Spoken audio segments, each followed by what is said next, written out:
힘차게 박수 치며 찬양합시다.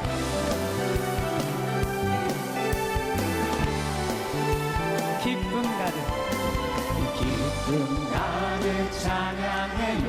목소리 높여 기쁨 가득 예배해요. 온 마음 다해 마음속에 거저가는 기쁨 하나님이 내게 주신 기쁨 마음속에 자라나는 기쁨 하나님이 내게 주신 기쁨 나는 하나님만 찬양할래요. 나는 하나님만 예배할래요. 나는 하나님만 찬양할래요. 하나님만 예배할래요. 나는 하나님만 찬양할래요. 나는 하나님만 예배할래요. 나는 하나님만 찬양할래요. 하나님만 예배할래요.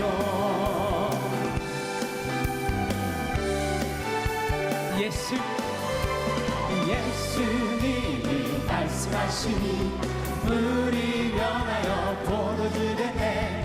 예수님이 말씀하시니 물이 변하여 포도주 예수님 나에게도 말씀하셔서 새롭게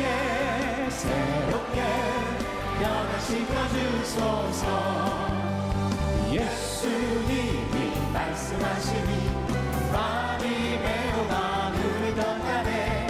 예수님이 말씀하시니 밤이 메오다 눈을 던가네.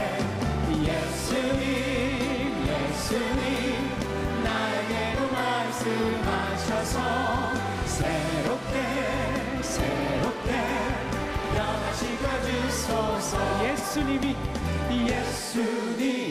말씀하시니 죽은 나사로가 살아났다네. 예수님이 말씀하시니 죽은 나사로가 살아났다네. 예수님 나에게도 말씀하셔서 새롭게 변화시켜 주소서. 예수님 나에게도 말씀하셔서 새롭게 변화시켜 주소서.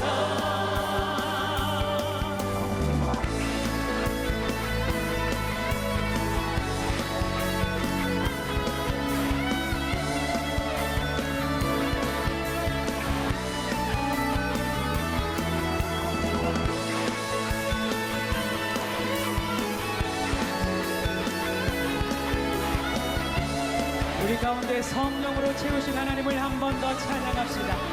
내 안에 부어주소서. 성령의 충만한 기름을 내 안에 충만케 하소서. 성령의 기름을 아멘. 내게 기름 가득할 때 주의 복음 전할 수 있네. 내게 기름 가득할 때 주의 사랑 베푸네. 그날에 우리 주님께서 밤중에 찾아오실 때에 기름 준비된 자만이 잔치 자리를 들어가네.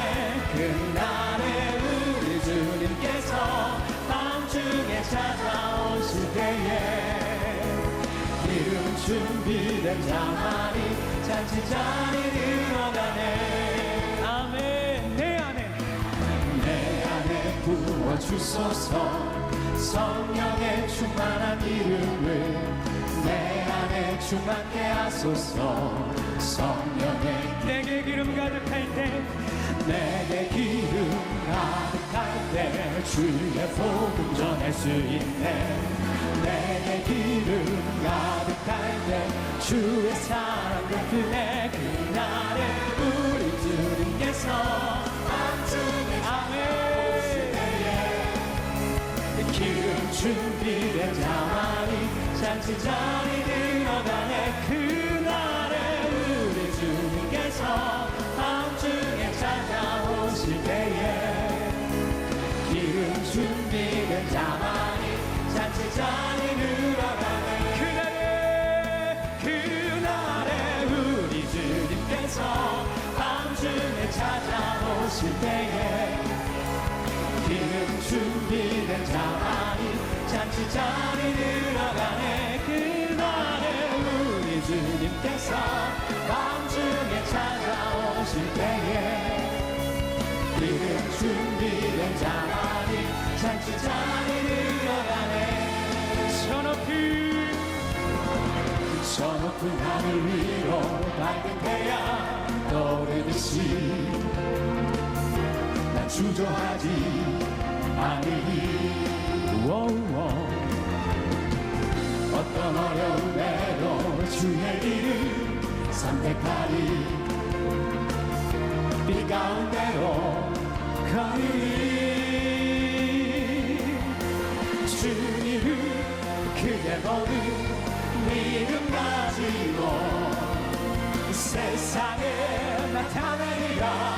놀라운 주의 사랑을. 주의 꿈을 안고 일어나리라.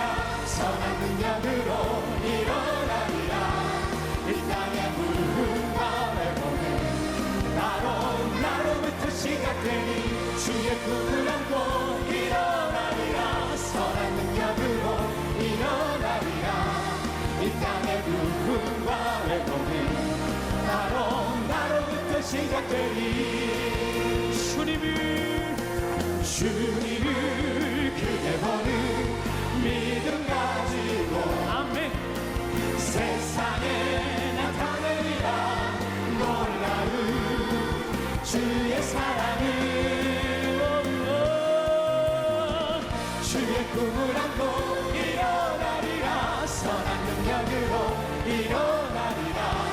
이 땅의 부흥과 회복은 나로부터 시작되니 주의 꿈을 안고 일어나리라.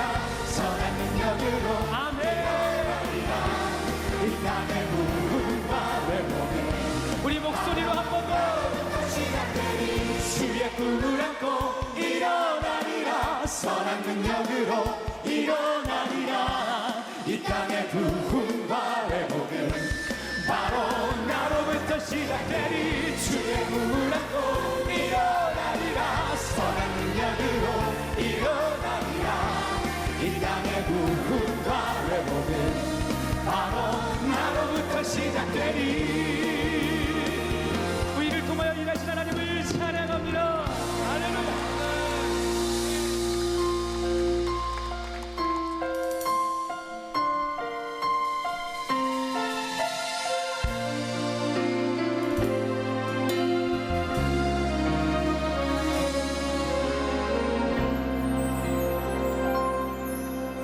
나는 하나님을 예배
찬양합시다. 나는 하나님을 예배하는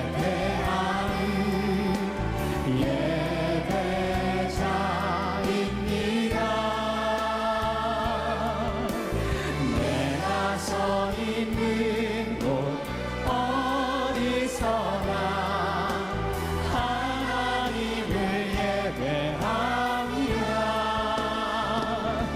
내 영혼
꿈이 뭘까요?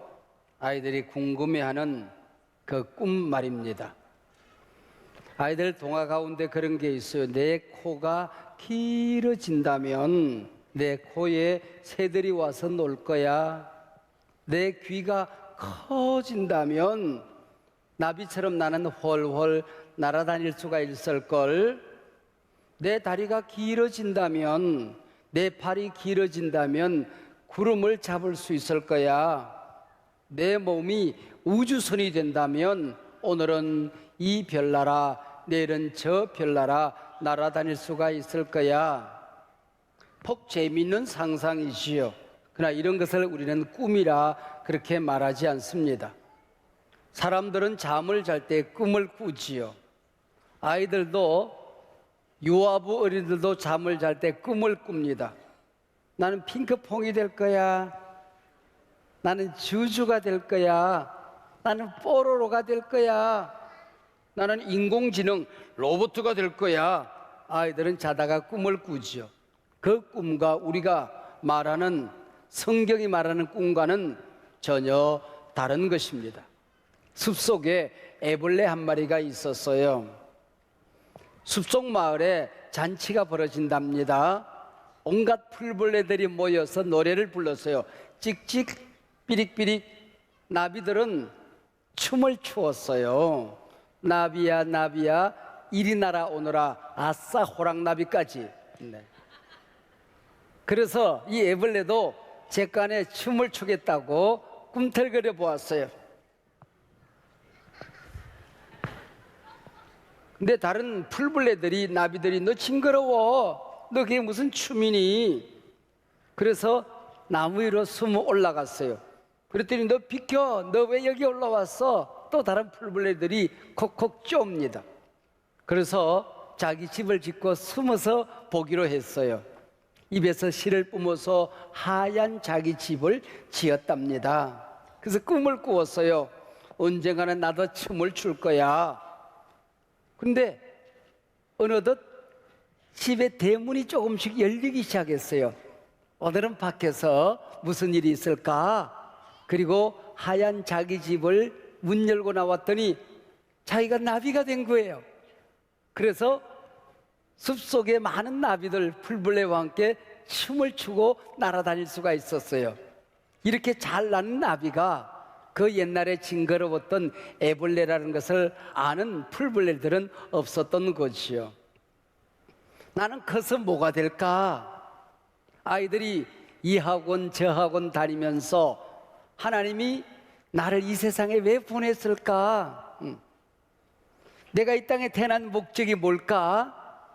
내가 제일 재밌는 게 뭘까? 내가 제일 잘하는 게 뭘까?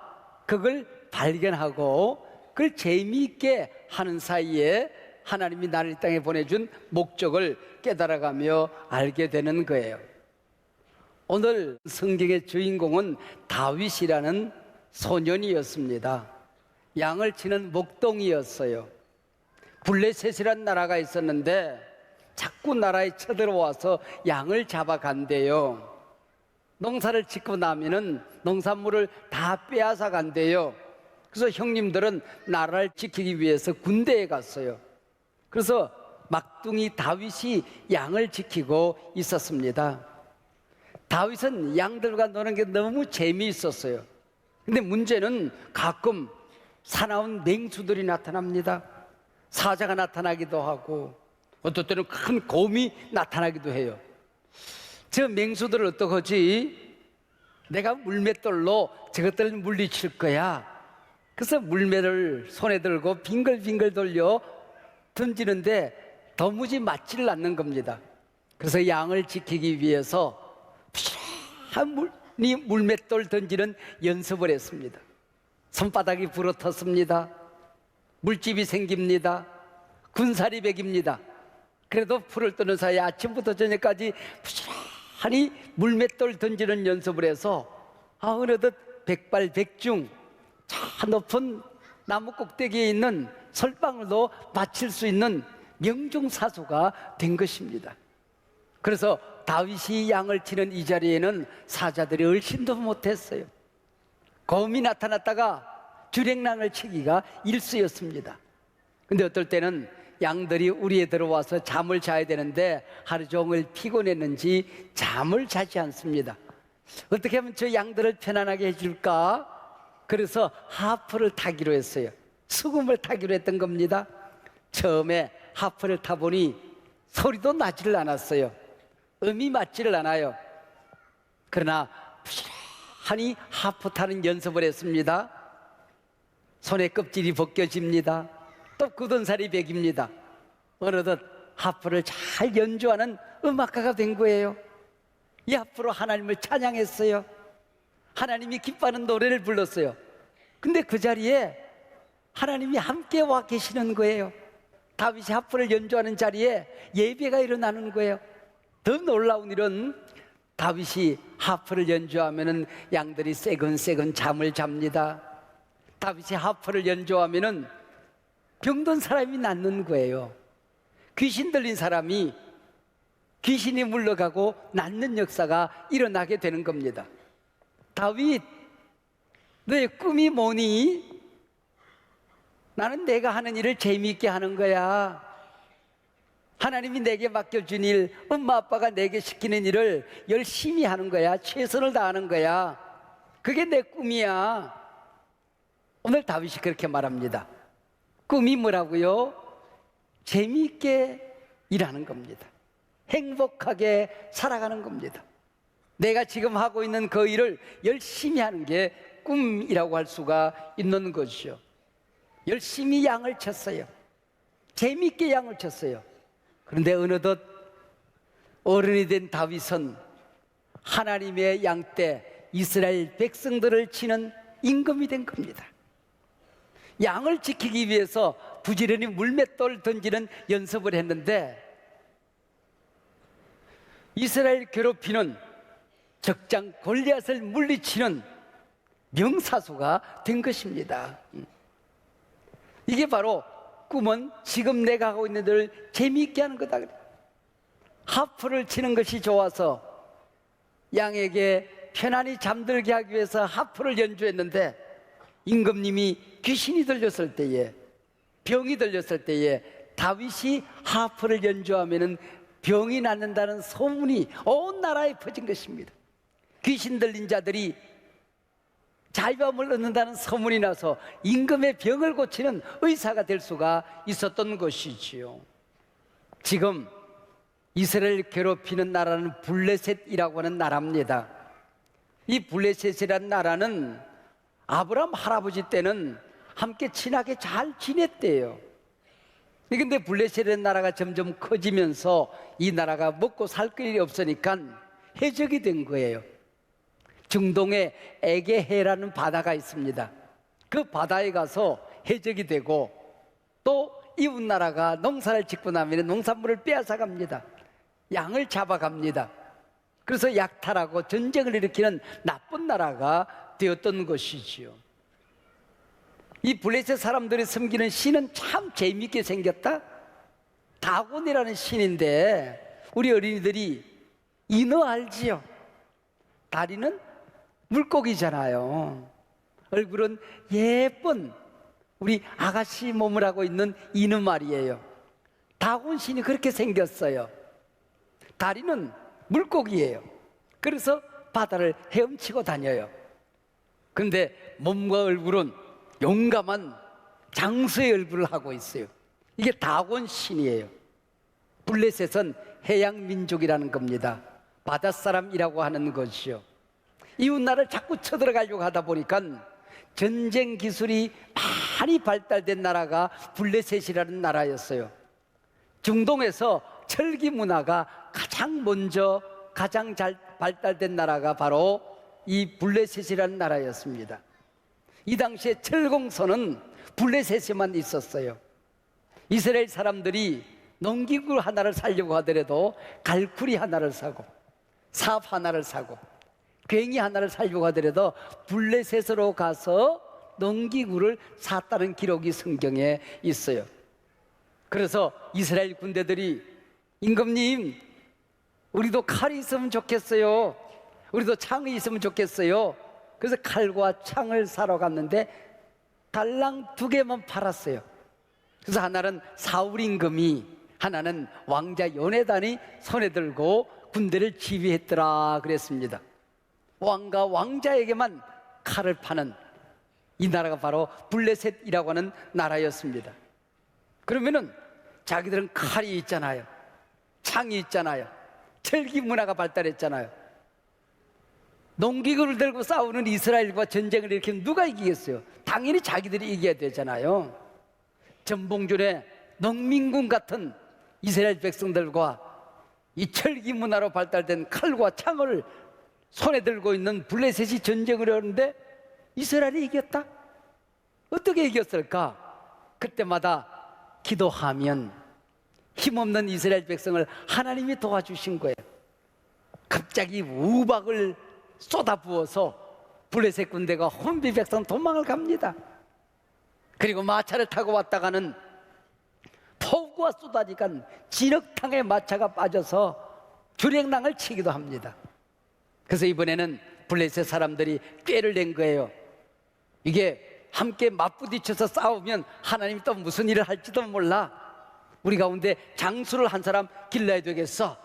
그렇게 해서 그 블레셋 나라에서 힘이 가장 센 장수 한 사람을 찾아다녔어요. 그런데 아낙 자손, 성경에 보면은 거인족입니다. 거인족. 이 가드 자손, 아낙 자손 가운데에 골리앗이라는 장수가 있었어요. 이 장수를 잘 훈련시켜서 블레셋의 대장을 삼은 겁니다. 이번에는 맞닿아서 싸우는 게 아니에요.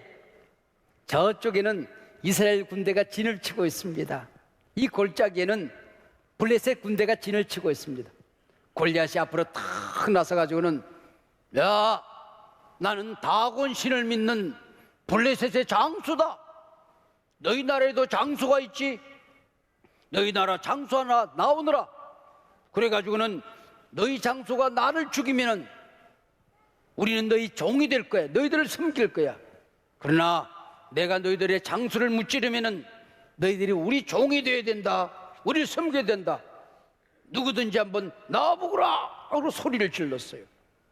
그리고 맞부딪혀 싸워야 되는데 또 싸우면은 하나님이 우박으로 내리칠까 겁이 나서 1대1로 싸움을 하기로만 한 거예요. 자그마치 40일 동안 골리앗은 이스라엘 앞에 나서 소리만 지르고 있었던 거예요. 성경에 보니까 골리앗이 어떻게 생겼는가 하니 키가 자그마치 1m, 2m하고도 3m가 되었어요. 아낙 자손, 거인족의 마지막 족속들이 바로 이 골리앗 같은 사람들이 그 당시에 있었던 거예요. 키가 3m예요. 그리고 머리에는 노소로 된 투구를 썼어요. 갑옷을 입었는데 양철 조각을 잘라서 비늘처럼 만들어서 갑옷을, 비늘 갑옷을, 강철 갑옷을 입고 있었어요. 창을 들었는데 저 천장에 닿을 만큼 배틀채 같은 창을 손에 들었다 그랬습니다. 몸에는 창과 단창을 꽂아가지고는 가까이 오면은 칼을 쫙 뽑아서 쉥 던지면은 가까이 오지도 못하고 칼이 휙 날아가서 목을 휙 칠 수가 있었던 거예요. 무시무시하게 생긴 거예요. 골리앗을 그렇게 성경은 묘사하고 있었던 겁니다.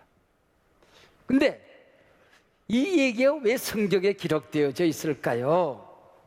우리 어린아이들이 꿈을 꿔야 되겠는데, 우리 성도님들이 하나님 주신 꿈을 꾸고 이 세상에 하나님의 뜻을, 하나님 나라를 잘 펼쳐가야 되는데 항상 우리 앞에 골리앗이 버텨 서 있는 거예요. 어떤 골리앗이 우리 앞에 버텨 서 있을까요?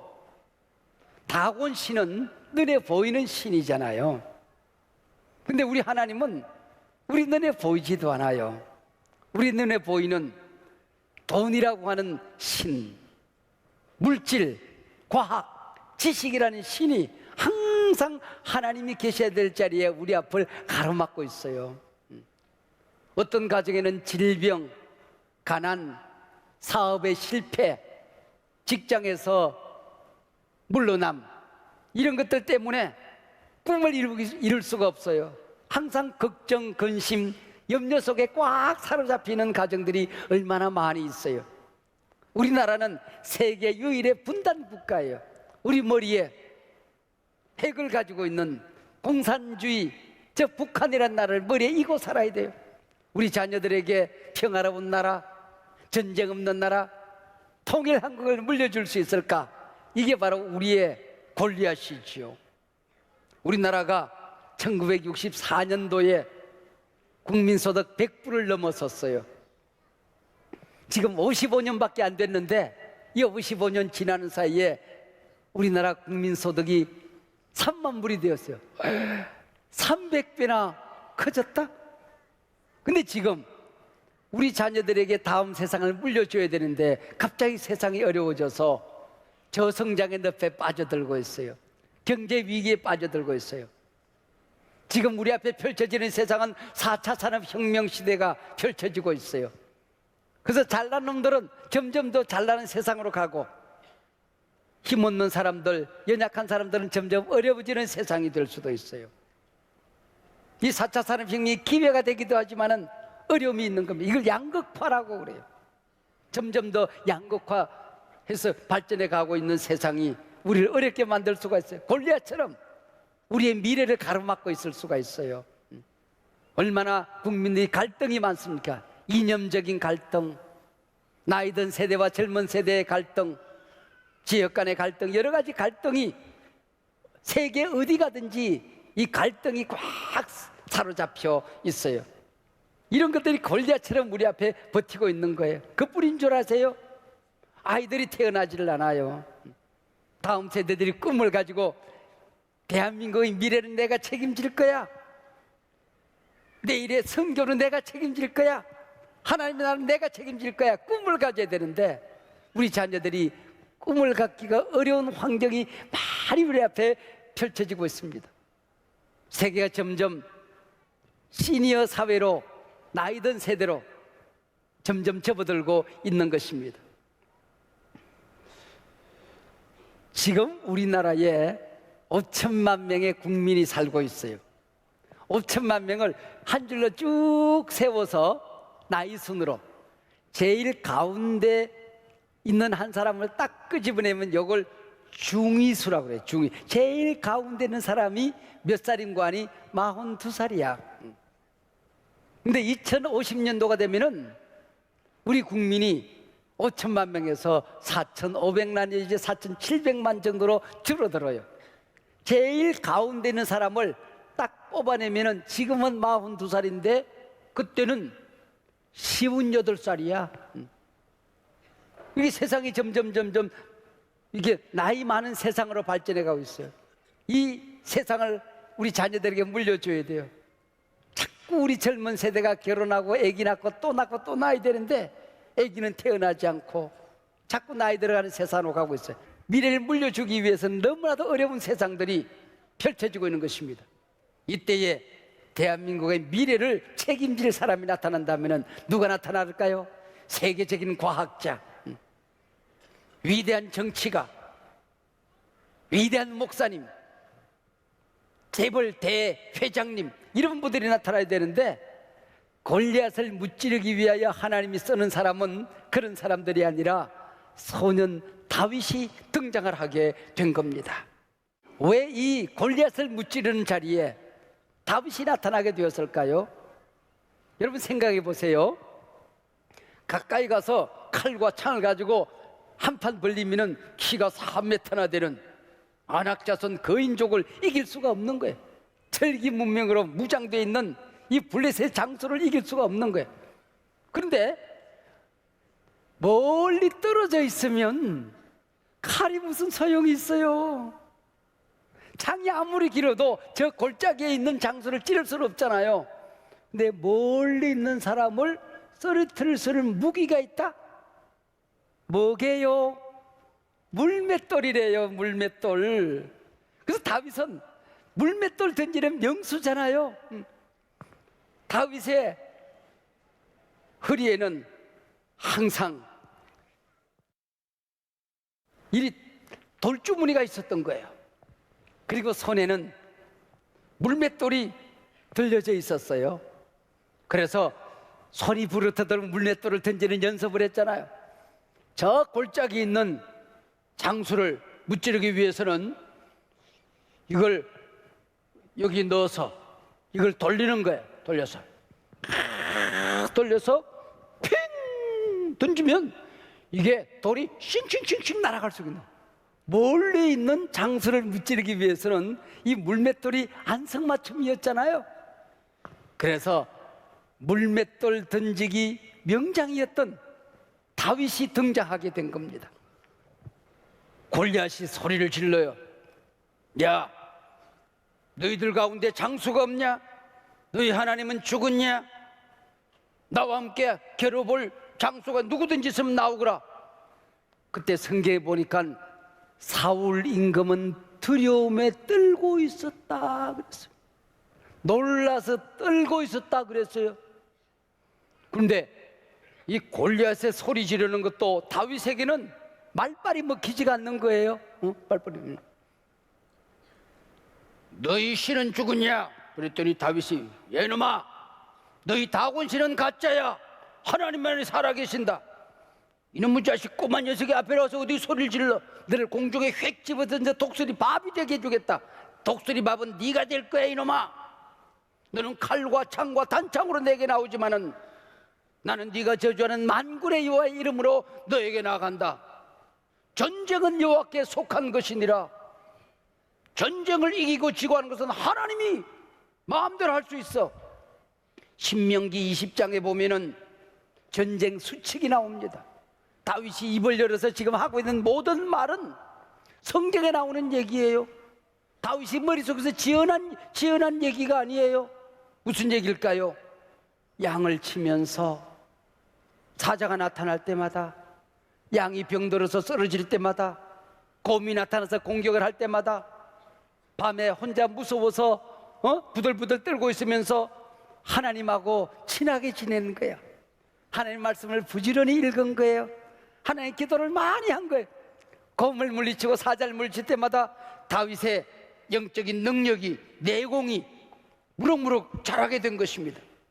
사울에게, 다른 장군들에게 먹히던 이 골리앗의 말이 다윗에게는 말빨이 서지 않는 거예요. 어느 유치원 점심시간에 볶음밥이 나왔대요. 근데 이 민이란 아이가 야채를 골라내고 먹는 거예요. 양파 골라내고, 당근 골라내고, 브로콜리 골라내고, 야채를 다 골라내고 볶음밥을 먹는 거예요.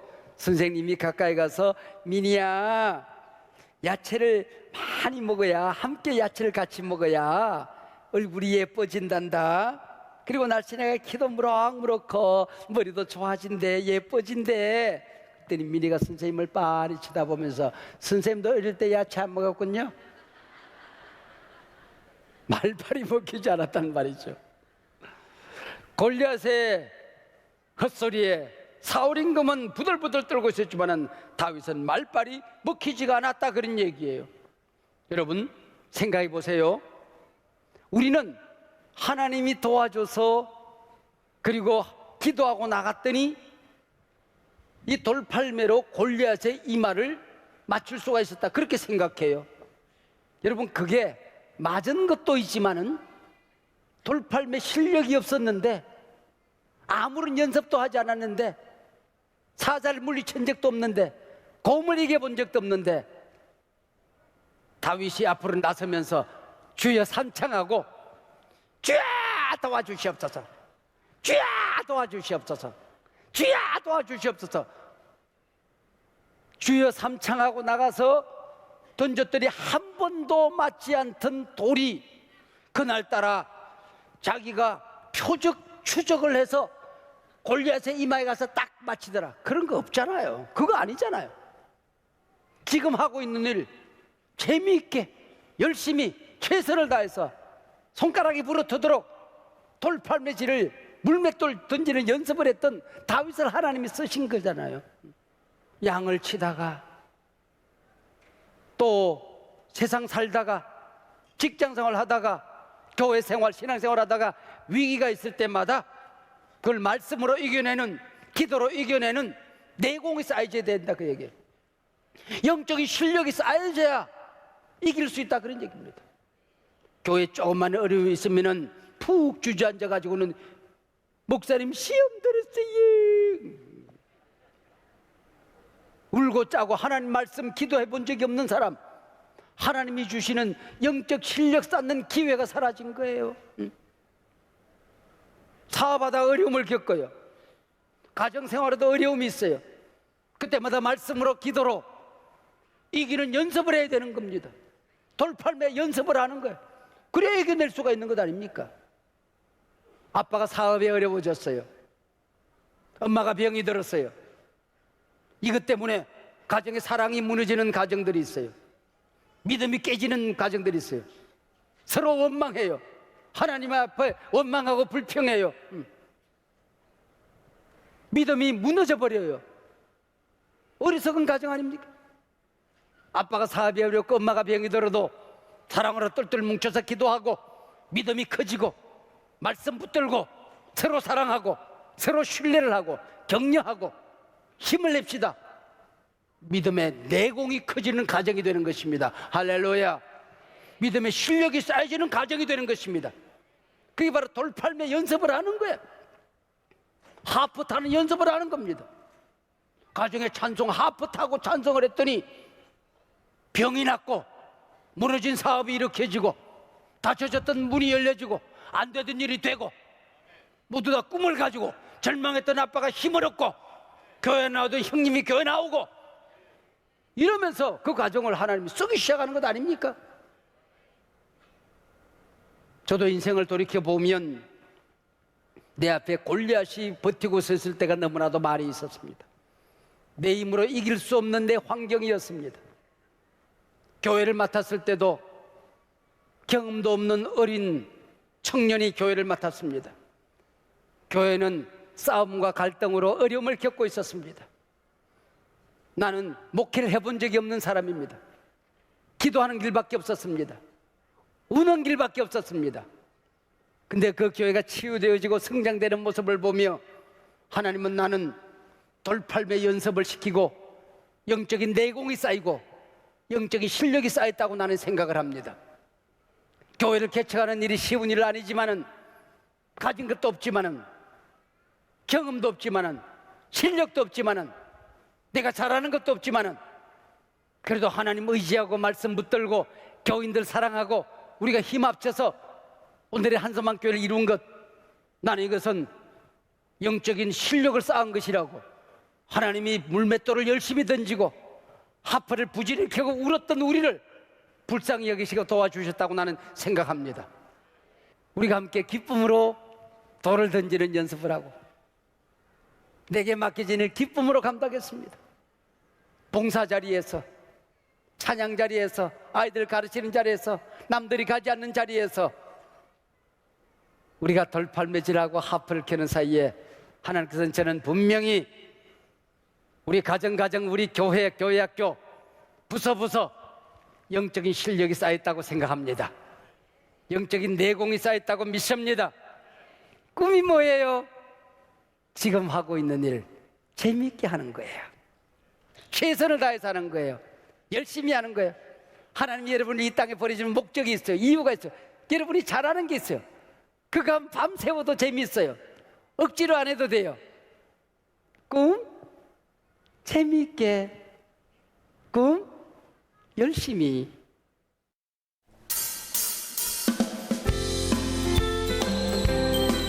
나무가 되어줘.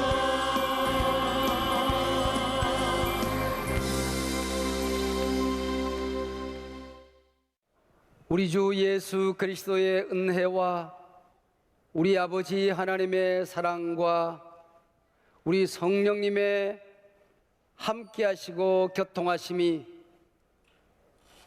이 소중한 한소만교회 모든 성도들과 가정, 우리 각 가정에 맡겨주신 소중한 자녀들, 우리가 사랑하는 대한민국 이 나라, 그리고 우리 민족 한국교회, 세계에 흩어져 복음을 전하는 선교사님들과 그 사역 위에 지금부터 영원토록 함께하옵기를 간절히 축원하옵나이다.